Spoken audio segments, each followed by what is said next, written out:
How to enable screen recording on Android. Hi everyone, welcome to the channel. This is Rose and I'm here to guide you to enable screen recording on Android. Watch the video till the end and without any further ado, let's dive right into the video. Have you ever wanted to capture your screen to share a gaming highlight, create a tutorial, or save a video call? Android devices have made screen recording easier than ever. With just a few taps, you can record everything happening on your screen. Open the Quick Settings menu on your device. Simply swipe down from the top of your screen to access the notification set. If needed, you can easily swipe down again to reveal the full Quick Settings menu. Look for the screen recording icon in the section. If you don't see it, tap the three dots at top right corner of the screen and select the Edit button.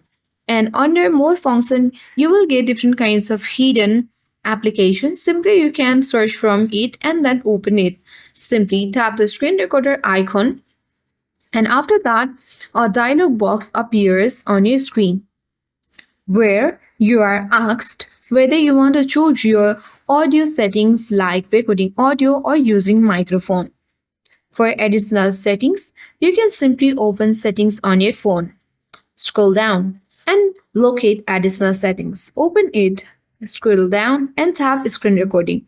And from here under Sound, you can easily toggle the button on for record system sound or microphone sound, or you can have any one according to your choice. To stop the screen recording, you can simply tap on the play button and then pause it. After that, you can tap on the check mark icon next to it, and then after that, your recorded video will be saved in your device gallery or a designated folder. And after that, your screen recording is done. That's all for today. Hope this video helped you. If you are new to our channel, hit the like button and subscribe for more tech and tips videos. Thank you for watching.